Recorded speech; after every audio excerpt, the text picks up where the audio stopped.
জাগতিক কিছু জ্ঞান আপনাদের অর্জন করতে হবে, বেসিক জ্ঞান অর্জন করতে হবে। এই বেসিক জাগতিক জ্ঞানগুলো যদি অর্জিত না হয়, তাহলে যুগের চ্যালেঞ্জ মোকাবেলার উপযোগী দায়ী আপনি হতে পারবেন না। এই শূন্যতাটা পূরণের জন্য আপনার একাডেমিক পড়াশোনা শেষে অথবা উস্তাদদের মাথা হাতে থেকে ফাঁকে যখন যেভাবে সুবিধা হয় তখন আপনাকে সেগুলো অর্জন করতে হবে। ইংরেজি হলো আজকের পৃথিবীকে জানার জানালা। মাদ্রাসার আমার প্রাণপ্রিয় তালেব ইলমদেরকে লক্ষ্য করে কিছু কথা আরজ করতে চাই হযরতের সামনে, এবং এই কথাগুলো ইনশাআল্লাহ আমাদের সাধারণ শিক্ষিত যে ভাইরা আছেন, বোনেরা আছেন, তাদের ইনশাআল্লাহ কিছুটা হয়তো উপকারে আসবে। সম্মানিত উপস্থিতি, আমার প্রিয় তালেব ইলম ভাইরা, এমন একটি সময় আপনারা মাদ্রাসায় ভর্তি হয়েছেন, পড়াশোনা করছেন, আলেম হওয়ার স্বপ্ন নিয়ে সামনে অগ্রসর হচ্ছে, যে সময়টা নানা কারণে খুবই গুরুত্বপূর্ণ। এমন একটা সময় আপনারা দ্বীনি ইলম হাসিল করার জন্য মাদ্রাসার চৌহদ দিতে এসেছেন, যে সময়টাতে বাংলাদেশের সর্বস্তরের মুসলমানদের অত্যন্ত কঠিন একটি সময় তারা পার করছে।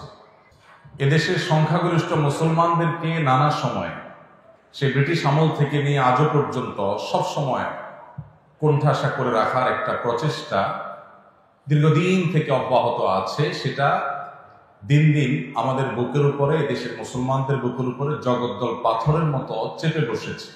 এজন্য এদেশের মুসলমানরা সংখ্যায় বেশি হলেও সংস্কৃতিতে মুসলমানদের সংস্কৃতিকে এদেশের সংখ্যালঘুদের সংস্কৃতির মতো আচরণ করা হয়। এরকম কঠিন সময় আপনাদের হতে হবে একাধারে মুখলিস, নিষ্ঠাবান, যুগ সচেতন, সময়ের চ্যালেঞ্জ মোকাবেলার উপযোগী, কোরআন এবং হাদিসের গভীর পাণ্ডিত্য অর্জনকারী আলেমে দ্বীন। তা না হলে আগামী বাংলাদেশের যে ইতিহাস, সেটা এতটাই ভয়াবহভাবে রচিত হতে পারে যা হয়তো আমরা কল্পনা করতে পারছি। আমাদের পূর্বসূরি, আমাদের পূর্ববর্তী ওলামা একরাম, মুরব্বিয়ান এজাম, আমাদের আসাতিজা একরাম, তারা অনেক কষ্ট, অনেক মেহনত, অনেক মুজাহাদা, অনেক পরিশ্রমের পর আজ এই দ্বীনে আমাদের পর্যন্ত এসেছে। আমরা এখনো পর্যন্ত সেটাকে ধারণ করার সুযোগ পাচ্ছি। আমরা যারা বয়সে তরুণ এবং তালেবুল ইলম, আমরা যদি আমাদের দায়িত্বটা সঠিকভাবে পালন করতে না পারি, তাহলে সেক্ষেত্রে আমাদের পরবর্তী প্রজন্মের কাছে এই দ্বীনে ইলম এইভাবে তাদের কাছে পৌঁছাবে না, এবং যার জন্য আল্লাহর কাছে কিয়ামতের ময়দানে আমাদের জবাবদিহি করতে হবে যে আমাদের কারণে একটা মাঝে গ্যাপ তৈরি হয়ে গেছে। আর এই জন্য কিভাবে এ যুগের চ্যালেঞ্জ মোকাবেলার উপযোগী আলেমে দ্বীন এবং দাঈ ইলাল্লাহ হিসাবে আপনারা নিজেদেরকে গড়ে তুলতে পারেন, আমি সেই লক্ষ্য বা সেই টার্গেটকে সামনে রেখে আপনাদেরকে আমার অভিজ্ঞতার আলোকে, আমার ক্ষুদ্র জ্ঞানের আলোকে, কোরআন এবং হাদিসের আলোকে আমি আপনাদেরকে কয়েকটি নসিহা আপনাদের ভাই হিসাবে পেশ করতে চাই, যেটা আমার নিজের জন্য আমি করছি। নাম্বার 1, আমাদের সবার সবকিছুর আগে আমাদের নিয়ত এবং উদ্দেশ্যকে খালেস করতে হবে, যে আমরা কেন মাদ্রাসায় ভর্তি হয়েছি।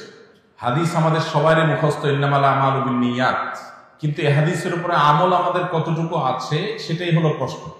যারা আমরা মাদ্রাসায় পড়ছি, তালেব ইলম আছি, প্রায় মাঝে মধ্যেই নিজেকে প্রশ্ন করবেন, আমি কেন মাদ্রাসায় ভর্তি হয়েছি, কেন পড়ছি। মাদ্রাসায় ভর্তি হওয়া এই যুগে, বিশেষ করে কওমি মাদ্রাসায়, এটা তো এই যুগে নিজেকে আল্লাহর রাহে কোরবানি করার মতো সামাজিক স্বীকৃতি নেই, তেমন কোনো সুযোগ সুবিধা নেই। সমাজের মধ্যে থেকেও দ্বীপের বাসিন্দার মতো একটা অবস্থা এদেশের মাদ্রাসা শিক্ষার্থীদের, ওলামা একরামের, যেটি আমি একটু আগেই বলছিলাম, যে ব্রিটিশ আমল থেকে এদেশের সংখ্যাগরিষ্ঠ মুসলমানদেরকে যে কোণঠাসা করে রাখার এক চেষ্টা অব্যাহত আছে, সেটা দিন যত অতিক্রম করছে আরো প্রকট আকার ধারণ করছে। এরকম কঠিন সময়ে আপনি মাদ্রাসার চৌহদ্দিতে কেন এলেন, স্কুলে না গিয়ে? আপনি কেন মাদ্রাসায় পড়ছেন? আপনার এই প্রশ্নের সঠিক এবং সদুত্তর আপনার নিজেকে দিতে হবে। আমাদের উদ্দেশ্য এবং নিয়তগুলোকে খালিজ করতে হবে। মাদ্রাসায় পড়ার মতো এরকম ত্যাগ, এরকম কোরবানির পরও আমাদের উদ্দেশ্যের মধ্যে অনেক সময় ভেজাল থাকে। বিশেষ করে তালেবুল ইলম যারা আছেন আজকাল, মোবাইল আপনাদের বেশিরভাগকে আসক্ত করে ফেলেছে। এইরকম একটা কঠিন সময়ে একটা ব্যাধি আমাদের তালেবুল ইলমদের মধ্যে দেখা যায়, সেটা হলো মাদ্রাসায় যারা পড়েন, কওমি মাদ্রাসায় যারা পড়েন, তাদেরও একটা উল্লেখযোগ্য সংখ্যক, আমরা যখন মাদ্রাসায় পড়তাম তখন কিছু ছাত্রদের স্বপ্ন থাকতো বক্তা হওয়ার। মেশকাত দাওরা থেকেই তারা বক্তৃতার ট্রেনিং দেওয়া শুরু করতেন, কানে হাত দিয়ে ওয়াজ করা শুরু করতেন, খুতবার চর্চা করা শুরু করতেন, এখনো হয়তো আছে। নতুন করে আজকের বাস্তবতায় যেটা যুক্ত হয়েছে সেটা হলো কিভাবে ভাইরাল হুজুর হওয়া যায়। তালেব ইলমদের অনেকে আছেন, তাদের জীবনে একটা শখ, একটা স্বপ্ন যে তারা যদি একটু ভাইরাল হুজুর হইতে পারতেন, তাদেরকে যদি সবাই চিনত, তারা যদি জনপ্রিয় হতে পারতেন, পপুলার হতে পারতেন, যেদিকে যাবে মানুষ ভেঙে চুরে পড়বে, ফেসবুক ইউটিউবে তাদেরকে খুললেই দেখা যাবে। এই কথাগুলো আপনাদের সামনে আমি যখন বলছি, আমি নিজেই মূলত সেই জায়গাটায় আছি। আমি নিজে থেকে সেই কথাটা আপনাদেরকে বলার উদ্দেশ্য হলো, এখানে আমার মুরব্বীরা, আমার ওস্তাজদের ওস্তাজতুল্লাহ মুরব্বীরা আছেন, তাদের উপস্থিতিতেই বলছি যে আমাদের মাদ্রাসা শিক্ষার্থীদের মধ্যে এই যে একটা শখ, এই যে একটা আগ্রহ জেগেছে, এটাকে আমি কখনো পজিটিভলি দেখি না, আমি কখনো এটাকে ইতিবাচক ভাবে দেখি না। আমার ছেলেও মাদ্রাসায় পড়ে, হেফজ শেষ করেছে, সর্বেকা পরীক্ষার্থী। আলহামদুলিল্লাহ, সচেতন ভাবে, সজ্ঞানে আমার ছেলেকে, তারপরে যে ছেলেটা আছে, কয়েকটা ছেলে আছে আমার, তাদের কাউকে কখনো ক্যামেরার সামনে তারা যেন না আসে, মিডিয়ার সামনে যেন তারা না আসে, সোশ্যাল মিডিয়াতে যেন তাদের বিচরণ না হয়, এ ব্যাপারে আমি, আমার পরিবার, আমরা খুব সচেতন, খুব সতর্ক। আমার ছোট ভাই বা সন্তানের মতো বয়সী আপনারা যারা আছেন আমার সামনে, সেই মাদ্রাসার ছাত্র ভাইদেরকে বলছি, এই ব্যাধি থেকে যদি আপনি বের হয়ে আসতে না পারেন, আর যা হোক উম্মার জন্য উপকারী কোনো কিছু আপনার দ্বারা কখনো সম্ভব হবে না। আপনার নিয়তের ভেজাল এখান থেকে শুরু হবে। যদি আপনি চিন্তা করেন আমাকে প্রসিদ্ধ হতে হবে, ভাইরা আমার, আমি প্রসিদ্ধ হয়ে গেছি, কিন্তু এর পেছনে যে কোনো মেকানিজম, কোনো সুদূর প্রসারী প্ল্যান পরিকল্পনা ছিল, ব্যাপারটা তা না। এটা প্রায় পুরোটাই আল্লাহ রাব্বুল আলামিনের ইচ্ছা, পুরোটাই আল্লাহ তাআলার ইচ্ছা। এখানে প্ল্যান প্রোগ্রাম করে কোনো পরিচিতি আমি অর্জন করিনি। আমার নিজের যে সব নিয়ত খালেস আছে তা বলছি না, আমি শুধু এটুকু বলছি যে এইটার জন্য আলাদা কোনো চেষ্টা করা, এবং তালেব ইলমদের মধ্যে এই যে বিশেষ করে উপরের জামাতগুলোতে ওঠার পর থেকে আজকাল তো যে গ্রিন স্ক্রিন দিয়ে আপনার মাহফিলের ব্যানার লাগায়া বক্তা সাজার বিভিন্ন নাটক, আপনারাও জানেন না? কিভাবে জানেন? কিভাবে দেখছেন আপনারা? তার মানে সব মোবাইলে আসক্ত। আমি কোথাও গেলে, বিশেষ করে ছোট বাচ্চা কাচ্চাকে কেউ নিয়ে আসলে যদি বলে যে হুজুর আপনাকে চিনি, তাই বলে আমাকে চিনি, ওর জিন্দিগিতে তাহলে বরবাদ। কারণ আমাকে কোনো বাচ্চা মানুষ চেনা মানে ওর লাইফ বরবাদ হয়ে গেছে। এর মানে এই ছেলে মোবাইলে আসক্ত, তো লক্ষণ খারাপ। মা বাপ তো মনে করে এটা বললে আমি খুশি হয়ে যাব, তার বাচ্চা আমাকে চিনে। আমার বাচ্চা, আপনার বাচ্চা আমাকে চিনে, এর মানে হলো আপনি দায়িত্বশীল অভিভাবক না, আপনি আপনার বাচ্চাকে মোবাইলে আসক্ত করে ফেলেছেন। আলহামদুলিল্লাহ, আমি আমার বাচ্চাদেরকে মোবাইল থেকে দূরে রেখেছি, এখনো পর্যন্ত তারা দূরে, অনেক বড় হয়ে গেছে বয়সে, এখনো পর্যন্ত মোবাইল থেকে দূরে তারা, আলহামদুলিল্লাহ। সামনে কি হয়ে যায় না, এখনো পর্যন্ত চেষ্টা করছে। আমার সাধারণ শিক্ষিত ভাইরা যারা আছেন, পর্দার আড়াল থেকে যে সমস্ত মা বোনরা শুনছেন, আপনাদেরকে বলছি, ছেলেকে মাদ্রাসায় ভর্তি করে আলেম বানাবেন কেন? উদ্দেশ্য কি? অনেক মায়েরা আছেন সন্তানকে ভাইরাল হুজুর বানাতে চান, যে তার সন্তান পপুলার আলেম হবে। আপাত দৃষ্টিতে শুনতে মনে হয় যে খারাপ কি, কিন্তু এটার পেছনে দুনিয়াবি গন্ধ আছে, এটার পিছনে ভয়ঙ্কর একটা রোগ আছে, ব্যাধি আছে। আমার ছাত্র ভাইরা যারা শুনছেন তারা হয়তো মনে করবেন ভাই নিজে ভাইরাল হয়ে গেছেন, তো এখন আর আমাদের ভাইরাল হওয়াটা চান না। যদি কাউকে জুহুদের ওয়াজ করি, বলে ভাই আপনাদের তো অনেক হয়ে গেছে পয়সা করি, এই জন্য আমাদেরকে এখন দুধের ওয়াজ করেন। ভাইরা আমার, আল্লাহ রাব্বুল আলামিন আমাদেরকে দ্বীনে ইলম অর্জন করার এই নিয়ামত যাদেরকে দান করেছেন, এই নিয়ামতটা অনেক বড় নিয়ামত। শয়তান এটাকে নষ্ট করার জন্য সবচেয়ে বেশি যে অস্ত্র ব্যবহার করে সেটা হলো আমাদের নিয়তের ভিতরে ভেজাল ঢুকাই দেওয়া।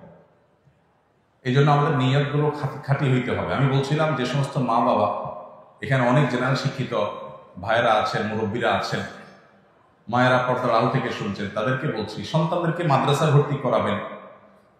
আপনার উদ্দেশ্য হবে যে আপনার সন্তান মাদ্রাসায় কোরআন এবং হাদিস শিখে সে খাঁটি মুসলমান হবে, মুত্তাকি হবে, আল্লাহ ওয়ালা হবে, পরহেজগার হবে, আল্লাহকে চিনতে পারবে এবং সে যা শিখবে জানবে সেটা দাওয়াত মানুষকে দিবে। মাশহুর হওয়া, প্রসিদ্ধ হওয়া, পপুলার হওয়া, জনপ্রিয় হওয়া, জনপরিচিত হওয়া এটা জরুরি না। আল্লাহ সুবহানাহু ওয়া তাআলা কাউকে দিয়ে যদি মুসলিম মিল্লাতের খেদমত নিতে চান, তার মাশহুর হওয়া জরুরি না। হাজার লাখো অগণিত মাশহুর হওয়া ছাড়া দুনিয়াতে দ্বীনের খেদমত মাশহুরদের চাইতে অনেক বেশি করে গেছেন। আল্লাহর কাছে মাকবুল অনেক বেশি আছে। বিশেষ করে সোশ্যাল মিডিয়ার এই সময়টাতে আমাদের মাদ্রাসার ছাত্র ভাইদেরকে এই কথা বোঝানো বড় কঠিন। আমার যদি সুযোগ থাকতো একজন একজন করে তালেবে ইলমকে ধরে আমি বোঝাতাম যে আল্লাহর ওয়াস্তে এই জনপরিচিতির যে ব্যাধি, বিশেষ করে এটার খাহেশ, এটার যে স্বপ্ন, এটার যে শখ, এটা ওয়াল্লাহি আমাদের নিয়তগুলোকে ধ্বংস করে দেয়, আমাদের মধ্যে বদনিয়তি ঢুকায় দেয়, আমাদের উদ্দেশ্যের মধ্যে ভেজাল ঢুকায় দেয় এবং উদ্দেশ্য যখন ভেজাল হয়ে যায়, কর্ম বা আমলও ভেজালযুক্ত হয়ে যায়। এই জন্য আপনাদের প্রতি আমার প্রথম অনুরোধ, যদি আপনারা এই যুগের চ্যালেঞ্জ মোকাবেলার উপযোগী আলেম এবং দায়ী হতে চান, সর্বপ্রথম শর্ত হলো নিয়তকে খালেস হতে হবে। আমি এই ইলম দিয়ে মানুষের কাছে বাহবা পাওয়া, মানুষের সামনে যাওয়া, মানুষ আমাকে শুনবে, অনুসরণ করবে, এগুলো আমার মাকসাদ হবে না। আমার মাকসাদ হবে আমি নিজে ভালো মানুষ হব, ভালো মুসলিম হব, ভালো মুত্তাকি হব, ভালো আল্লাহ ওয়ালা হব, আল্লাহর সাথে তাআল্লুক হবে, কোরআন হাদিসের জ্ঞান আমার অর্জন হবে, সেই জ্ঞান দ্বারা নিজেকে সাজাবো, সমাজের মানুষের উপকার নিয়ে আমি ভাববো, চিন্তা করব, অন্যদেরকে দাওয়াত দিব। এটা আমার উদ্দেশ্য। আল্লাহ সুবহানাহু ওয়া তাআলা যদি এই উদ্দেশ্য পূরণের জন্য আমাকে মাশহুর করেন, আলহামদুলিল্লাহ। আল্লাহ যদি গায়রে মাশহুর রেখে আমার খেদমত দিতে চান, তাও আলহামদুলিল্লাহ। আল্লাহ যেটা আমার জন্য কল্যাণের সেটা করেন। আমার উদ্দেশ্য কোনো মাশহুর হওয়া নয়। আল্লাহ তাআলা আমাদেরকে এরকম নিয়তগুলোকে খালিস করার তৌফিক দান করুন। আমি দ্বিতীয় পয়েন্টে চলে যাচ্ছি, সেটা হলো এই যুগে আমাদের মাদ্রাসার ছাত্র ভাইদের মধ্যে ইলমি সালাহিয়াত, একাডেমিক যোগ্যতা, এটাকে খুব বেশি বলিষ্ঠ করতে, শক্ত করতে এবং শানিত করতে দেখা যায় না, খুব কম। আমাদের অনেক ছাত্র ভাইরা আছেন যারা মাশাআল্লাহ অনেক মেধাবী, তারা চেষ্টা করলেই তারা অনেক বড় কিছু হতে পারে। ছাত্র জীবনে আমার একটা প্রিয় কিতাব ছিল তালিমুল মুতাআল্লিম। এখন এটা নেশাবে আছে কিনা জানি না, আমাদের সময় ছিল, এখনো আছে আলহামদুলিল্লাহ। তালিমুল মুতাআল্লিম এই কিতাবটা সবসময় সাথে থাকতো ছাত্র জীবনে। আর কিতাবের উপর একটা শের আমি লিখে রেখেছিলাম আমার হাতে। শেরটা হলো ওয়ালাম আরা ফি উয়ুবিন নাসি আইবা কানাকসিল কাদিরিন আলা তামাম। একজন মানুষ অনেক বড় মানুষ হতে পারে, অনেক যোগ্য মানুষ হতে পারে, কিন্তু তার কোতাহির কারণে, তার অলসতার কারণে, তার দুর্বলতার কারণে, তার নিজের ত্রুটির কারণে সে সেই জায়গায় যেতে পারলো না। এর চাইতে বড় অভাগা, হতভাগা, এর চাইতে বড় দোষী আর কেউ হতে পারে না। নবুয়তের রাস্তা বন্ধ হয়ে গেছে, নবী আর আসবেন না, সাহাবী হওয়ার সুযোগ আর নাই। কিন্তু যুগের ইমাম, আল্লামা, মুজাদ্দিদ, এই জায়গাগুলোকে শেষ হয়ে গেছে না? কিয়ামত পর্যন্ত এই জায়গাগুলো ফিল আপ হওয়ার সুযোগ আছে। তাহলে আমি সেই জায়গায় যাওয়ার জন্য আমার একাডেমিক যোগ্যতাটা হলো ফাউন্ডেশনের মতো, অর্থাৎ দার্সি কিতাবগুলো হল করে, শুধুমাত্র কিতাব না, পুরো বিষয়কে ভালোভাবে রপ্ত করে তারপর সামনে অগ্রসর হওয়া। এটা হলো সিঁড়ির মতো। আপনি একটা সিঁড়িতে ভালো করে শক্ত করে যদি দাঁড়াতে পারেন, তাহলে আরেকটা সিঁড়িতে আপনি পা রাখতে পারবেন। আর যদি প্রথম সিঁড়িতে পা রাখার পর আপনি দুর্বলভাবে দাঁড়ান, শক্তভাবে দাঁড়াইতে না পারেন, শরীরের ভারটাকে ভালো করে ওখানে আপনি প্রতিষ্ঠিত করতে না পারেন, তাহলে পরের সিঁড়িতে যেতে পারবেন না। এভাবে একটা একটা সিঁড়ি পার হয়ে মানুষ উপরে যেতে হয়।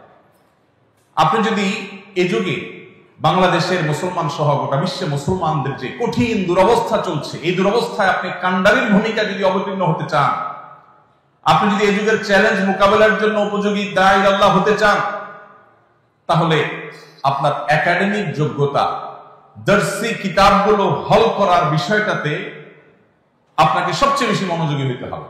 আমি আমার ছাত্র জীবন সম্পর্কে কথার ফাঁকে ফাঁকে দুই চারটা কথা আপনাদেরকে বলবো। এই গল্পগুলো শোনানো আপনাদেরকে উৎসাহিত করবার জন্য। আমি ছাত্র জীবনে যশোর জামিয়া ইসলামিয়া যখন পড়ি, আমার মনে আছে আমি সাইকেলে করে যেতাম আর আসতাম। ওই সাইকেলে করে যাওয়ার সময়ও যে মহল্লা দিয়ে যেতাম, খুব একটা গাড়ি ঘোড়া ছিল না, সকালে ঘুরে যেতাম।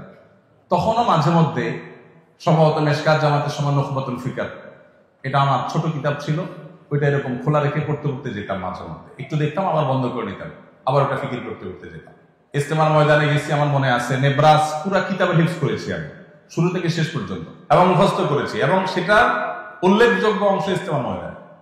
আমাদের এখন ছাত্র ভাইরা ওই যে ভাইরাল রোগে আগে থেকে ধরে, মনে করে যে সুরটা দরকার, চেহারাটা দরকার, সুন্দর ছবি দরকার, মেকআপ করা দরকার, ক্যামেরা বোঝা দরকার, ফেসবুক শিখা দরকার, এগুলো শুরু থেকে শুরু করে দেয়, এবং এর কারণে আমাদের ধ্বংস শুরু হয়ে যায়।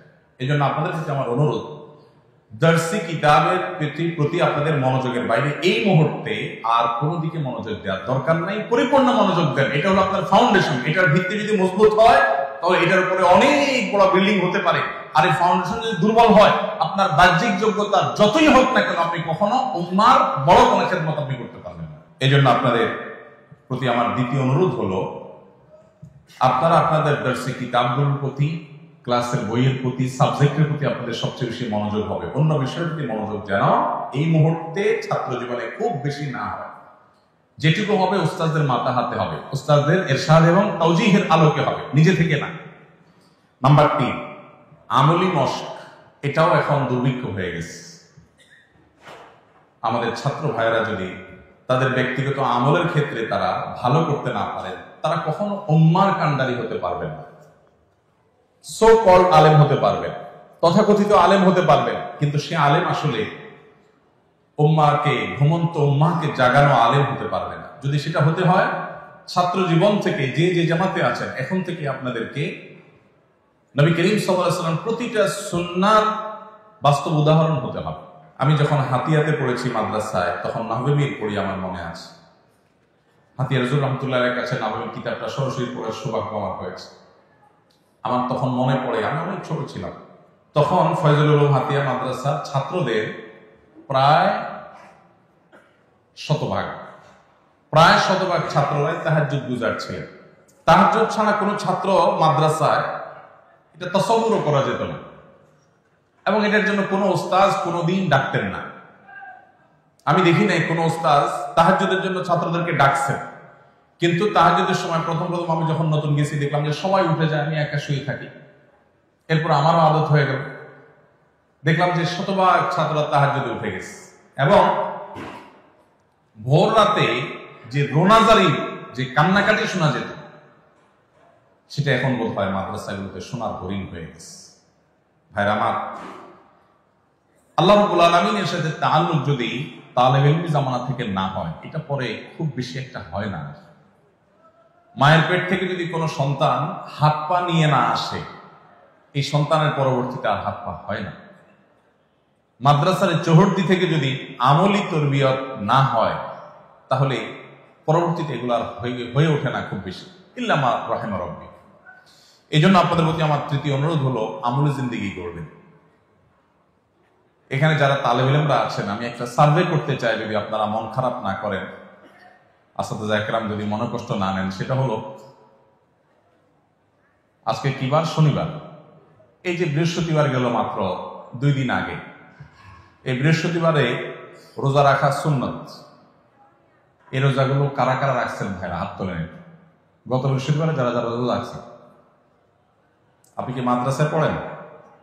হ্যাঁ, এই জন্য আপনি রাখছেন। বলেন মাদ্রাসা ভাইরা হাত তোলেন। বৃহস্পতিবারে, গত বৃহস্পতিবারে সুন্নাত রোজা রাখছেন, মাসনুন রোজা রাখছেন, আছে কই?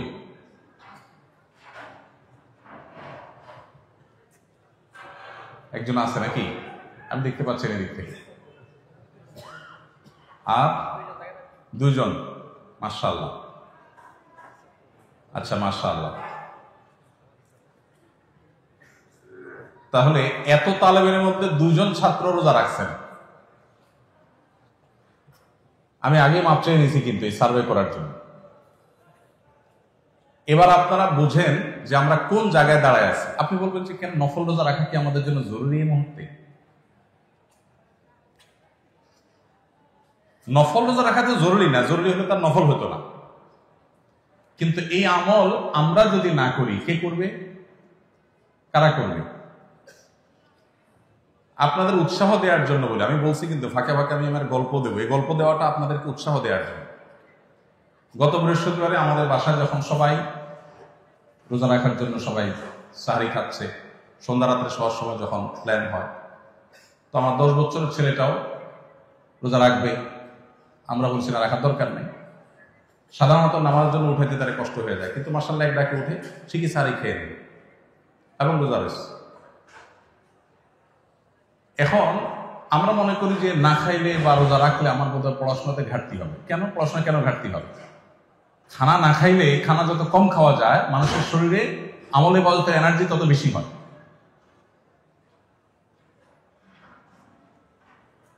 আমি এরকম যদি আরো অনেকগুলো আমল নিয়ে সার্ভে করি, আমার হাতে সময় নাই, তাহলে আমাদের প্রকৃত চিত্রটা ফুটে উঠবে। আমার ছাত্র জীবনে, আমি তো অনেক ছোট ছিলাম তখন, হাতিয়ার কথা যখন বলছি, আমার মনে পড়ে যে আমাদের ছাত্র ভাইয়েরা, এরকম ছাত্র ভাইয়েরা অনেকেই ছিলেন যারা তাদের আমল দেখে, আমলের পরিবেশ দেখে, আমরা যারা বাহির থেকে আসছি, মাদ্রাসার ভেতরে ঢোকার পর আমল পরিবর্তন হয়ে গেছে, যে আমি কোন জায়গায়, তারা কোন জায়গায়। ভাইরা আমাদের অনেক ছাত্র ভাইরা আছেন যারা আমাদের ব্যক্তিগত যে নফল আমল, এমনকি গুনাহ থেকে বেঁচে থাকার যে আবশ্যকীয়তা আছে, এটা আমার অনেক ছাত্র ভাইরা বুঝি না। একটা সার্ভে করলে আপনারা এখানে কেউ হয়তো আমাকে সাড়া দিবেন না, সেটা হলো মাদ্রাসায়, এই মাদ্রাসায় কি মোবাইল রাখার অনুমতি আছে? নাই, নিষিদ্ধ। এরপরেও তলে তলে রাখেন, এরকম যারা আছেন তারা কি হাত তোলার হিম্মত আছে এখানে? নাই। অতএব এই অসাধ্য সাধন করার দরকার নেই আমার, থাক, এটা নিয়ে আমরা আলোচনায় না যাই। কিন্তু আপনি একটু বলেন তো, মাদ্রাসার নিজামে যখন কোনো কিছু নিষিদ্ধ হয়, সেই নিষিদ্ধটা মানাটা আমাদের জন্য জরুরি নাকি জরুরি না? শরআন জরুরি কি জরুরি না? এই যে নিষিদ্ধটা আমরা অমান্য করি, আর যদি কারোর কাছে থাকেও, নিশ্চয়ই তিনি কোনো ধানাই পানাই করে, কোনো ছল ছাতুরি করে সেটাকে লুকাবার চেষ্টা করে। এটা কি মুসলমান সুলভ কাজ? আমার কথা কি বুঝতে পারছেন? আপনারা কষ্ট পাচ্ছেন বেশি? আপনারা মনে করছেন যে আমি শুধু পাম্পট্টিমূলক কথা বলে চলে যাব, অপারেশন করবো, এটা চিন্তা করেননি।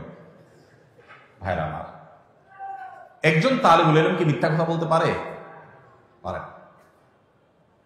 মাদ্রাসার জিন্দেগি থেকে যদি আমাদের মধ্যে তাকওয়ার চর্চা না হয়, আমি আগেই বলছি, বাকি জিন্দেগিতে তাকওয়ার চর্চা এটা খুব কঠিন।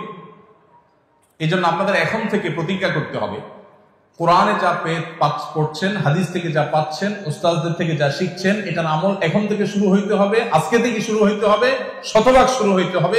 কোনো প্রকার কোতাহি করা যাবে না। কোন ছাত্র ভাই কি করছে, কেউ করছে না, সেটা আপনার দেখার দরকার না, আপনি একা করবেন। মনে রাখবেন, যুগ পরিবর্তনের জন্য হাজার হাজার মানুষের প্রয়োজন হয়, অল্প সংখ্যক মানুষের প্রয়োজন হয়।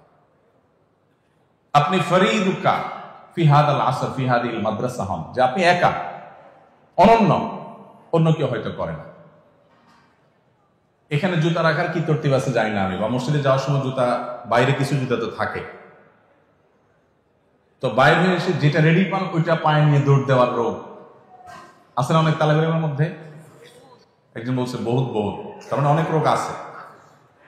আচ্ছা, এটা কি শরআন জায়েজ কাজ না জায়েজ কাজ? কারোর জিনিস তার অনুমতি নেওয়া ছাড়া জায়েজ আছে?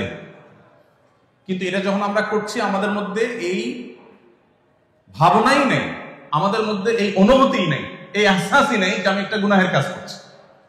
এরকম বহু গুনাহ আমি তালেব ইলম হয়ে করছি, আর এই গুনাহের সমুদ্রের মধ্যে নিমজ্জিত থেকে আমি উম্মার কান্ডারি হওয়ার চিন্তা করছি। ওয়াল্লাহি এটা দিবা স্বপ্ন।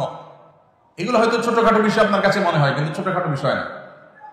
ইমানদারের জিন্দেগিতে কোনো ছোটখাটো বিষয় বলতে কিছু নেই ভাইরা আমার। সেজন্য তৃতীয় যে অনুরোধটা আপনাদের প্রতি আমার থাকবে সেটা হলো, কোরআন এবং হাদিসের বাস্তব উদাহরণ হয়ে যান। কোরআন এবং হাদিসের একেবারে মূর্ত প্রতীক হয়ে যান, বাস্তব নমুনা হয়ে যান। যা জানবেন সেটা এখন থেকে আমল শুরু করে দিবেন, যেটা যখন শিখছেন শুনছেন সেটা তখন থেকে আমল শুরু করে দিবেন। আল্লাহ তাআলা আমাদেরকে আমলের তৌফিক দান করুন। ভাইরা আমার, আমলের বড় দুর্ভিক্ষ চলছে, বড় দুর্ভিক্ষ চলছে। শেষ কবে আল্লাহর কাছে রোনাজারি করে কেঁদেছেন? আমি যদি এখন জিজ্ঞেস করি হয়তো অল্প সংখ্যক ভাইদের হাত উঠবে, কিন্তু এটা দুর্ভাগ্যজনক।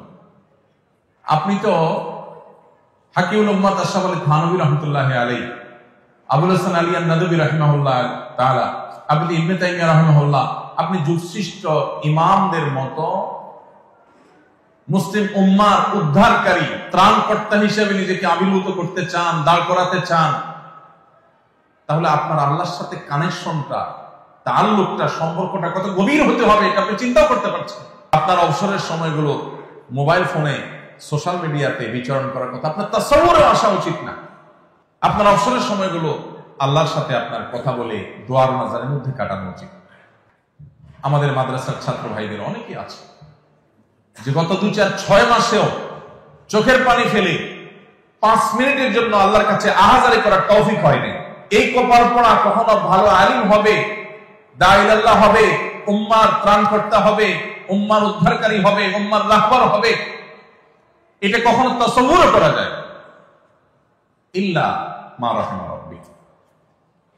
এজন্য ভাইরা, যদি আমার আবারও পেছনে ফেরার সুযোগ থাকতো, জীবনের যদি কোনো ব্যাক গিয়ার থাকতো, গাড়ির যেরকম ব্যাক গিয়ার আছে, জীবনের যদি কোনো ব্যাক গিয়ার থাকতো, তো আমি আবার একটু তালেব ইলম হওয়ার চেষ্টা করতাম, আবার একটু পেছনে আসার চেষ্টা করতাম, আবার আমার তালেব ইলমি জিন্দেগিটাকে, আমার এই ফাউন্ডেশনকে আরো মজবুত করে তারপর দাঁড় করানোর চেষ্টা করতাম যদি আমি সে সুযোগ পেতাম। আপনাদের হাতে এখনো সুযোগ আছে, এটা এখনো শেষ হয়ে যায় নাই। আল্লাহর ওয়াস্তে এটাকে হেলায় হারাবেন না। সব কিছু বাদ দিয়ে আপনার দর্শি কিতাব পড়াশোনার প্রতি মনোযোগী হন, আর জগৎ থেকে এই মুহূর্তে অন্ধ থাকেন। আপনার জীবনকে ধ্বংসের জন্য ফেসবুক, ইউটিউব এবং এই স্মার্টফোনের যে বিচরণ এর মধ্যে, এটা আপনার জীবনকে ধ্বংসের জন্য যথেষ্ট হয়ে যাবে। আপনি তো মাদ্রাসার ছাত্র, স্কুল কলেজের ছাত্র জীবনের জন্য ধ্বংসের জন্য যথেষ্ট, আর সেখানে আপনি মাদ্রাসার ছাত্র। চোখের গুনাহ যেখানে প্রতি মুহূর্তে মুহূর্তে হওয়ার আশঙ্কা, যেখানে আপনার সেই সেফটি বেল্ট এখন এত মজবুত হয়ে পারে নাই, আপনি এখনো যুবক মানুষ, তরুণ মানুষ, নিজেকে নিয়ন্ত্রণ করার ক্ষমতা এতটা এখনো হয় নাই, এই মুহূর্তে আপনার জন্য এই জগতে প্রবেশ করাই জায়েজ নাই। এটা আপনার জীবনকে ধ্বংস করার নামান্তর। কিন্তু আমি জানি এই কথা আমাদের অনেকেরই অন্তর বলবে না। আমাদের কাছে মনে হবে এই বেটা নিজে ফেসবুক হুজুর আমাদেরকে ষড়যন্ত্র করে এখান থেকে দূরে রাখতে চায়। এটা হয়তো আপনারা মনে করেন। আপনারা অনেকের সঙ্গে অবাক হবেন, আমার ফোনে ফেসবুক বা ইউটিউবের অ্যাপ এটা নাই, এটা থাকে না। পিসিতে, কম্পিউটারে যতক্ষণ সুযোগ হয় ততক্ষণ। আমাদের মাদ্রাসার ছাত্রদের যদি বদহালি হয়, এই উম্মার আশার আর কোনো জায়গা থাকবে না, শেষ। আপনারাই তো নবী করিম সাল্লাল্লাহু আলাইহি সাল্লামের ওয়ারিস হবেন। নবী করিম সাল্লাল্লাহু আলাইহি সাল্লামের রেখে যাওয়া কাজের তার পতাকার ধারক আপনারা হবেন। তাহলে তার পতাকার ধারক হওয়ার উপযোগিতা যদি তৈরি করতে হয়, তো এখন থেকে আপনার আল্লাহর সাথে তাআল্লুক মজবুত হইতে হবে। প্রতিটা হাদিসের, প্রতিটা আয়াতের উপর আমল আপনার জীবনে আসতে হবে। এখন থেকে আপনার আখলাকটা হবে সুন্দর।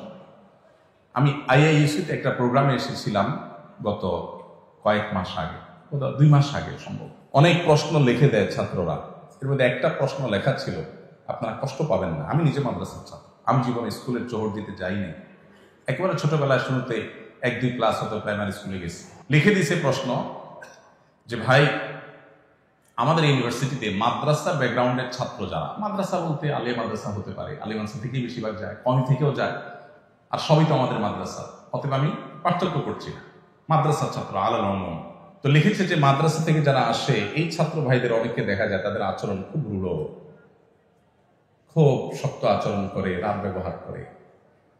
এটা তার চোখে পড়েছে। ওই যে সাদা কাপড়ে ময়লা একটু বেশি নজরে পড়ে, অন্য কাপড়ও ময়লা আছে কিন্তু এটা চোখে বেশি পড়ে, বেশি পড়ছে তাদের। এই প্রশ্ন পেয়ে আমি খুব লজ্জিত হয়ে গেছি, কারণ আমি কিন্তু মাদ্রাসা ছাত্র। আমাদের আখলাকগুলো বড় সুন্দর হতে হবে, আমাদের আমলগুলো বড় সুন্দর হতে হবে, আল্লাহর সাথে সম্পর্ক অনেক গভীর হতে হবে। আপনি যদি এই যুগের মুসলিম মিল্লাতের যে করুণ যে দুরবস্থা চলছে, ইমানের রূহ যায় যে অবস্থা আছে, এই যুগে আমাদের কিছু কান্ডারির প্রয়োজন, কিছু দরদওয়ালা আলিম দায়ী প্রয়োজন। আল্লাহি সেই জায়গাগুলো পূরণ করতে হলে এখন থেকে আপনাকে আল্লাহ ওয়ালা হতে হবে, আপনাকে শপথ করতে হবে, আপনি কোন পথে যাবেন সিদ্ধান্ত নিতে হবে। আপনি যদি মানুষ হতে চান, ভালো আলেম হতে চান, আপনাকে এখন থেকে সিদ্ধান্ত নিতে হবে যে আমি কোন অবস্থাতেই আমার এই ট্র্যাকের বাইরে আমি এই মুহূর্তে যাব না। ছাত্র জীবনে আমি আমার পড়াশোনা, আমার আমল, আমার আখলাককে তারাক্কি করব, উস্তাদের মাথা হাতে থেকে আমি নিজেকে ভালো করার চেষ্টা করব। আমলের ক্ষেত্রে কোনো প্রকার ত্রুটি নিয়ে আমি সামনে অগ্রসর হব। আল্লাহ আমাদের সবাইকে তৌফিক দান করুন। একটা পর্যায়ে যখন আপনাদের পড়াশোনা শেষ হবে ইনশাআল্লাহ, উস্তাদের মাথা হাতে থেকে জাগতিক কিছু জ্ঞান আপনাদের অর্জন করতে হবে, বেসিক জ্ঞান অর্জন করতে হবে। এই বেসিক জাগতিক জ্ঞানগুলো যদি অর্জিত না হয়, তাহলে যুগের চ্যালেঞ্জ মোকাবেলার উপযোগী দায়ী আপনি হতে পারবেন না। এই শূন্যতাটা পূরণের জন্য আপনার একাডেমিক পড়াশোনার শেষে অথবা উস্তাদদের মাথা হাতে থেকে ফাঁকে যখন যেভাবে সুবিধা হয় তখন আপনাকে সেগুলো অর্জন করতে হবে। ইংরেজি হলো আজকের পৃথিবীকে জানার জানালা। অতএব একটা পর্যায়ে গিয়ে, আগে থেকে না, ওই যে একাডেমিক পড়াশোনা ধ্বংস করে না, একটা পর্যায়ে গিয়ে আপনাকে ইংরেজি শিখতে হবে। যতটুকু শিখলে আপনি জগৎকে জানতে পারেন, আর জগৎকে যদি আপনি না জানেন তাহলে জগতের চ্যালেঞ্জ মোকাবেলার উপযোগী দায়ী হওয়ার কথা চিন্তাই করা যায়। এর পাশাপাশি অত্যন্ত গুরুত্বপূর্ণ বিষয় হলো সোহবত এবং তরবিয়ত, যেটা হারিয়ে গেছে। ভালো মানুষের সংস্রব এবং সান্নিধ্য, নেককার মানুষদের সোহবত। শয়তান আমাদেরকে নিরাশ করে দেয়। কার সোহবতে যাব? মানুষ আছে কেউ? মনে হয় যে সব নাখান্দা নালায়েক, এরকম একটা ভাব আমাদের মধ্যে আসে। এটা শয়তানের অনেক বড় একটা শয়তানি। যা আছে এর মধ্যে আমার কাছে যাকে মুত্তাকি, বেশি পরহেজগার মনে হবে, আমি তার সোহবত নিব, আমি তার সান্নিধ্য অর্জন করব, আমি তার সান্নিধ্যের সৌরভের মধ্যে থাকার চেষ্টা করব। এবং এর পাশাপাশি আরেকটা হলো আরাম প্রিয়তা ছাড়া আরেকটা হলো সম্পদের মোহ, এটা থেকে মুক্ত থাকা খুব বেশি জরুরি। অনেকেই আছে আমরা খুব অলস, আমরা পরিশ্রমী না, পরিশ্রম করতে চাই না। নবী করিম সাল্লাল্লাহু আলাইহি ওয়াসাল্লাম আল্লাহর কাছে পানা চাইতেন, আল্লাহুম্মা ইন্নী আউযু বিকা মিনাল আজজি ওয়াল কাসাল। আল্লাহ আপনার কাছে অলসতা থেকে পানা চাই। একজন মুসলমান কখনো অলস হতে পারে না, তার জিন্দেগিতে অলসতা কখনো পেতে পারে না। কিন্তু আমরা অনেক ছাত্র ভাইরা আছি, অনেক ওলামারা আছি, আমাদের হাবভাব, আমাদের বডি ল্যাঙ্গুয়েজ, আমাদের উঠা বসা, আমাদের গতি প্রকৃতি, এগুলোর দিকে তাকালে বোঝা যায় যে অলসতা আমাদের মধ্যে ঝেঁকে বসেছে। আমাদের উদ্দেশ্যহীন ঘুম, উদ্দেশ্যহীন সোশ্যাল মিডিয়ার বিচরণ, ঘন্টায় ঘন্টা সময়ের অপচয়, আড্ডা, গল্প, জিন্দেগিকে বরবাদ করা, এগুলো আমাদের মধ্যে আজ ব্যাপক আকার ধারণ করেছে। প্রিয় ভাইরা আমার, আপনারা যদি যুগের ইমাম হতে চান, আপনারা যদি যুগের এই চ্যালেঞ্জ মোকাবেলার জন্য নিজেদেরকে উপযোগী করতে চান, তাহলে সেক্ষেত্রে এই তিনটা জিনিস শুধু এখন নয়, সারা জীবনের জন্য ত্যাগ করার নিয়ত করতে হবে। অনেকে আছেন একটু নতুন ফারেক হয়েছে, আমাদের অনেক ছাত্র আছে যে হয়তো আমার কাছে বিভিন্ন কিতাব পড়ছে, আমি দেখি সে 2-3 খাদেম নিয়ে চলে। আমি গতকালকে যশোর সফর একা একা চলে আসছি, তো অন্য সাথী ভাইরা যারা আছেন তারা দেখে বলছে সাথে কেউ না, সাথে তো কেউ নেই। সাথে কেন লাগবে? আমি কি বুড়া মানুষ নাকি? বলে না, ব্যাগ ধরার জন্য। ব্যাগ কয় কেজি ওজন? 50 কেজি ওজন না তো, আর 50 কেজি ওজন তো টানা যায় আজকে। আমরা অনেক আরাম প্রিয় হয়ে গেছি, এ বিষয়ে অনেক কথা বলা দরকার। শুধু এটুকু বলি যে খাদেম সর্বস্ব জীবন গড়বেন না। ছাত্ররা উস্তাদদের খেদমত করবে, ছেলেরা বাবার খেদমত করবে, ছোটরা বড়দের খেদমত করবে, এটা তাদের ফরিজা। কিন্তু আপনার ভিতরে চাহাত থাকবে না। অনেক ছাত্র ভাইরা আছেন মেশকাত দাওরা থেকেই মোসেতাও দেওয়া শুরু করেন যে আর 1 বছর পরে আমার সামনে একজন, পিছনে একজন, ডাইনে একজন, বামে একজন, খাদেম আমি বেষ্টিত থাকবে। ভাইরা আমার, অলসতা এবং আরাম প্রিয়তা আর দুনিয়ার মোহ, এগুলো আমাদের ওলামাদের জন্য এখন মহামারী আকার ধারণ করেছে। দুনিয়ার মোহর কথাটা এই জন্য বললাম যে অনেকে আছেন তাদের জীবনে বড় ফিকির, ওই যে বললাম বক্তা হইতে হবে। মেশকাত দাওরায় গেলে বক্তা হলে লাভ বেশি, পয়সা বেশি, বক্তাদের ইনকাম বেশি। আমি ঢাকায় যখন দারুল সাদ মাদ্রাসায় পড়াই শুরুর দিকে, আমার তখন মাদ্রাসা থেকে আমি বেতন পাইতাম শুরুর দিকে 2800 টাকা, পরে 3000 টাকা। এই অবস্থা আমি বিবাহ শাদী করেছি। এরপরে মসজিদের ইমামতের জিম্মাদারি আসলো, সেখান থেকে সামান্য কিছু টাকা পাইতাম। আলহামদুলিল্লাহ, এটা দিয়ে চলছে। বহুদিন এমন হয়েছে যে একটা ডিম 2 ভাগ করে বা 3 ভাগ করে সবাই মিলে খেয়েছি। আমার আলিয়ার সঙ্গে আমরা এখনো আলাপ করি। একদিনের জন্য আমাদের নিজেদেরকে অভাবী মনে হয় না। আলহামদুলিল্লাহ, অভাবটা একটা মনের ব্যাপার। নবী করিম সাল্লাল্লাহু আলাইহি ওয়াসাল্লাম বলেছেন, লাইসাল গিনা বিকাসরাতিল আউদ ওয়ালাকিন্নাল গিনা গিনান নাফস। অনেক সম্পদ হলে মানে ধনী হয় না, ধনী হওয়াটা মনের ব্যাপার। আমার যা আছে এটাতে আমি হ্যাপি, আলহামদুলিল্লাহ। আমি কারোর সাথে কম্পেয়ার করি না, আমি অন্যের সাথে নিজেকে ছোট মনে করি না, তুচ্ছ মনে করি না, এবং সেটার সাথে কম্পেয়ারই করতে চাই না আমি। এটা হলো সচ্ছলতা। আর লাখ লাখ কোটি কোটি টাকা থাকার পরও আমার চেয়ে আরো বড় যিনি, তার দিকে তাকায় নিজেকে অভাবী মনে হয়, এটা হলো ফকিরগিরি, অভাবী। তো যারা নবীদের ওয়ারিস হবেন, যারা দাঈ আল্লাহ হবেন, তাদের মধ্যে এই মাল কামানোর চিন্তা, সম্পদশালী হওয়ার বাসনা থাকবে না। আল্লাহ সুবহানাহু ওয়া তাআলা দিয়ে দিয়েছেন, হয়ে গেছে, ভিন্ন বিষয়। কিন্তু নিজে থেকে এটার জন্য আগ্রহ এবং পাগল পড়া থাকা, লালায়িত থাকা, এটা কোনো ওয়ারাসাতুল আম্বিয়ার শান হতে পারে না। এটা আপনাদের জিন্দেগিতে প্রোফাইল থেকে এখন থেকে এটাকে মুছে নেন, যেটা আমার জীবনের টার্গেট না। আল্লাহ সুবহানাহু ওয়া তাআলা রাজ্জাক, অতএব তিনি আমাকে পালবেন, কখনো কষ্টে কখনো সুখে দিন যাবে, এটা বিষয় না। আমি আমার মিশন নিয়ে সামনে আগাবো। দেখবেন আল্লাহ তাআলা অনেক খেদমত দিবেন। নজরকে বড় করেন, নজরকে উঁচু করেন, দুনিয়া এবং তুচ্ছ বিষয়ের প্রতি নজর রাখবেন না। আল্লাহ আমাদেরকে তৌফিক দান করুন। সেই সাথে আল্লাহ যখন ফারেগ হওয়ার তৌফিক দিবেন, এমনকি তালেবে ইলমি জামানাতেও যাদের সুযোগ আছে, সবার জন্য বলছি না, কিছু কাজ বিনা পয়সায় করার চেষ্টা করবেন। আল্লাহ যখন ফারাগাতের পরে তৌফিক দিবেন, দাওরাত হাদিস শেষ করে, তাহাজ্জুদ শেষ করে যখন আমলে যাবেন, খেদমতের ময়দানে যাবেন, 2-1টা কাজ হলেও রাখবেন এমন যে এটার কোনো পয়সা নিবেন না। হাল্লাকা সিররুন ইনদাল্লাহ, এর মধ্যে থাকবে যেটা আমি আল্লাহর জন্য শুধু করছি। টাকা নিয়ে করলেই যে আবার গায়রুল্লাহর জন্য হয়ে যাচ্ছে, আমি তা বলছি না।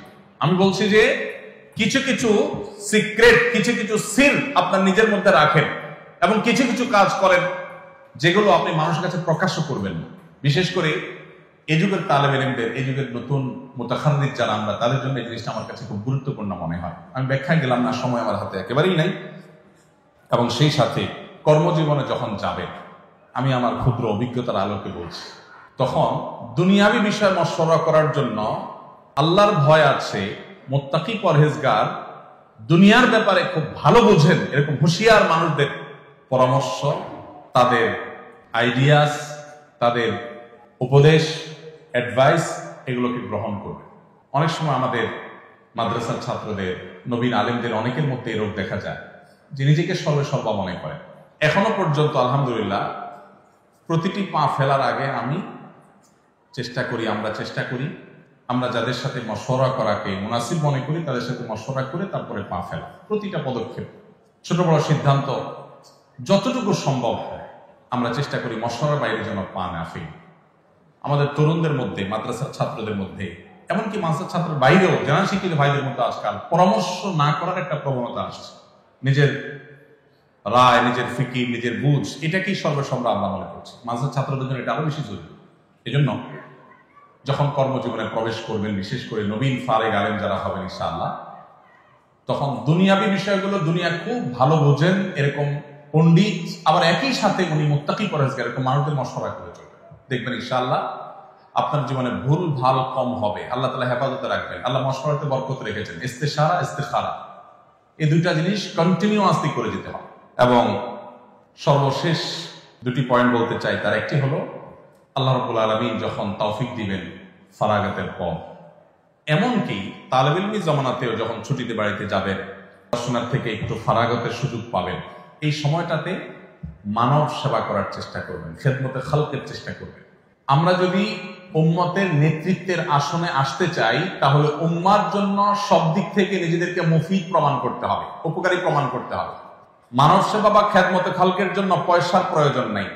আমরা মনে করি যে টাকা পয়সা পাবো কই? সেবার জন্য তো টাকা দরকার, সেবার জন্য টাকার দরকার, সেবার জন্য মানসিকতা দরকার, ফিকির দরকার। আপনার মসজিদের আশেপাশে যে রাস্তাঘাটে ময়লাগুলো পড়ে আছে, 2-4 জন লোক সাথে নিয়ে সেগুলো পরিষ্কার করা, পরিচ্ছন্ন করা শুরু করে দেন। এই যে একটা অভিযান শুরু করবেন, এটা হবে আপনার মানব সেবা। আমাদের নবী করিম সাল্লাল্লাহু আলাইহি সাল্লাম তিনি তার শৈশব থেকেই মানুষের সেবা করা, মানুষের খেদমত করার কাজে নিয়োজিত থাকতেন।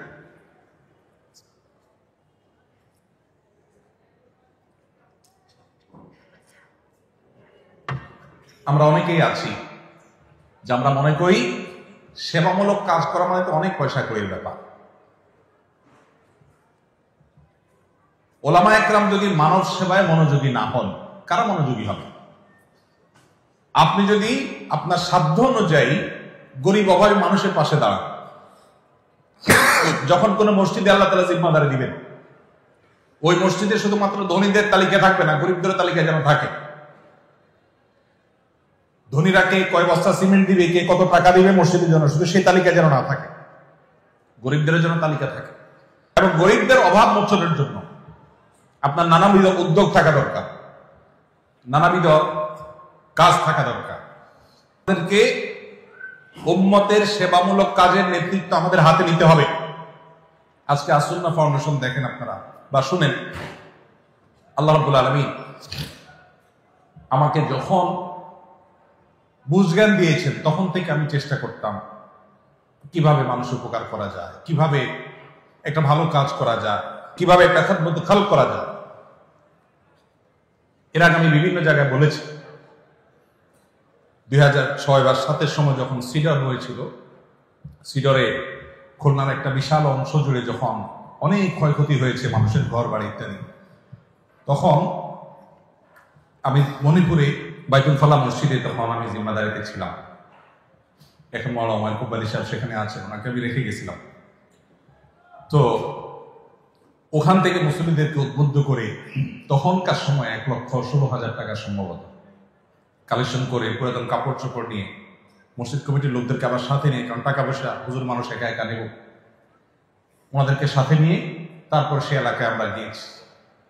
বিভিন্ন মসজিদ নির্মাণ, বিভিন্ন কাজ পরবর্তীতে এর ধারাবাহিকতা আমরা করেছি। আর ওই টাকাগুলো নগদ মানুষকে বিতরণ করে আসছে। তখন কিন্তু আমার এতটা সামর্থ্য ছিল না। এই জন্য আমি শুধুমাত্র আপনাদেরকে বলবো, জীবনে নিয়ত করে না, আল্লাহ যখনই তৌফিক দিবে মানুষের সেবা করার খেদমতে খাল করবেন ইনশাআল্লাহ, চেষ্টা করবেন না ইনশাআল্লাহ। আহাব্বুন নাসি ইলাল্লাহি আনফাহুম লিন-নাস, আল্লাহর কাছে সবচেয়ে প্রিয় মানুষ যে মানুষের জন্য সবচেয়ে বেশি উপকারী আসে। আর সবচেয়ে বেশি উপকারী হওয়ার জন্য আপনার পয়সা কড়ির প্রয়োজন নাই। আল্লাহ যতটুকু সামর্থ্য দিয়েছেন ততটুকু দিয়ে শারীরিক পরিশ্রম দিয়ে শুরু করবেন। নবী করিম সাল্লাল্লাহু আলাইহি সাল্লামকে গারে হেরা থেকে আসার পর যখন তিনি ভড়কে গেলেন জিবরিল আলাইহিস সালামের চাপে, খাদিজা রাদিয়াল্লাহু তাআলা তাকে সান্ত্বনা দিয়ে কি বলেছিলেন? কাল্লা লা ইউযিকাল্লাহু আবাদা, আল্লাহ কখনো আপনাকে বেইজ্জত করবেন না, কারণ আপনি মানুষ উপকার করেন। যে কয়টা পয়েন্ট বলেছেন সবগুলোর খোলাসা কি? মানব সেবা করেন। তাহলে নবী সাল্লাল্লাহু আলাইহি সাল্লাম তিনি তাবলাল বাসা, বোঝা গেল নবুয়তের দায়িত্ব বুঝে পাওয়ার আগে তার পুরো সময়টা, সেই শৈশব থেকে কৈশোর থেকেই কিন্তু তিনি মানব সেবা করতেন, মানুষের খেদমত করতেন। আজ আমাদের উলামা একরামদের এই কাজে আরো বেশি বিচরণ বাড়াতে হবে, এটা অনেক কম আমাদের এখনো। সবাইকে এক একটা আসুন্নাহ ফাউন্ডেশনের মতো প্রতিষ্ঠানের চেয়ে বড় প্রতিষ্ঠান গড়ে তুলতে হবে। এদেশের মানুষের উপকারে কল্যাণে নিজেদেরকে প্রতিষ্ঠিত করতে হবে। আল্লাহ আমাদেরকে তৌফিক দান করুন। শেষ পয়েন্ট হলো, উম্মার ঐক্য প্রয়াসী হতে হবে। আমরা বহু ভাগে বিভক্ত। এদেশের গুটি কতক নাস্তিক, সামান্য কিছু ইসলাম এবং মুসলমান বিদ্বেষীরা আমাদেরকে ক্রীড়ানকের মতো আমাদেরকে নিয়ে খেলা করে। তারা আমাদের সবকিছুকে নিয়ন্ত্রণ করে। আমার শিক্ষার্থীরা স্কুলে কি পড়বে তারা ঠিক করে দেয়, কোন আইনে আমার দেশ চলবে তারা ঠিক করে দেয়। বিদেশিদের এক একটা এজেন্ডা, লক্ষ লক্ষ কোটি কোটি টাকা তাদের কাছ থেকে পেয়ে সেটা এদেশে পুশ করার চেষ্টা করে। এদেশের মুসলমানরা সংখ্যায় গরিষ্ঠ হলেও সংস্কৃতিতে আমরা সংখ্যালঘু হয়ে আছি। এর যদি 5টা প্রধান কারণ আপনি বের করেন, এর অন্যতম বড় কারণ হলো আমাদের অনৈক্য, আমাদের বিভক্তি, অপ্রয়োজনীয় বিভক্তি। আজ আমাদের ইত্তেহাদ মাআল ইখতিলাফ, বৈচিত্র্যপূর্ণ ঐক্য, মতভেদ থাকা সত্ত্বেও ঐক্যের জায়গাগুলোতে কাঁধে কাঁধ মিলিয়ে কাজ করবার সময় এসেছে। আর না হলে আমরা যে গভীর অতল তলে হারিয়ে যাচ্ছে, এখান থেকে উঠার আর কোনো সুযোগ হয়তো থাকবে না। এই জন্য আপনাদের প্রতি আমার অনুরোধ, আল্লাহ তাআলা আপনাদেরকে যখন তৌফিক দিবেন, বাদাল ফারাগা, আপনারা ইনশাআল্লাহ পড়াশোনা শেষ করার পর উম্মার ঐক্য প্রয়াসী থাকবেন। আমি আপনার আদর্শে, আমি আপনার চিন্তা চেতনায় আপনাকে এক চুলো ছাড় দিতে বলি নাই, আপনার আদর্শ, আপনার চিন্তা চেতনা, আপনার মাসলাক মানহাজ আপন জায়গায় ঠিক রেখেও ভিন্ন মতের মানুষের সাথে, মুসলমানের সাথে একটু হাসতে শিখেন, একটু বসতে শিখেন, একটু মুআনাকা করতে শিখেন, একটু মুসাফাহা করতে শিখেন। আজ কট্টর সেকুলারদেরকে আমরা অনবোর্ড করতে, তাদের সাথে কাঁধে কাঁধ মিলাতে হিকমতের নামে, কৌশলের নামে আমাদের কোনো দ্বিধা হয় না। আমার আহলে কিবলা মুসলিম ভাইয়ের সাথে আমার মিশতে আমার দ্বিধা হয়। এই দ্বিধাটা দূর করতে হবে। বেশিরভাগ ক্ষেত্রে আমি আবারও বলছি, আমার চিন্তা চেতনা আদর্শে কোনো ছাড় দিয়ে নয়, সেটা আপন জায়গায় ঠিক রেখেও উম্মার একটু প্রয়াসী হওয়া যায়।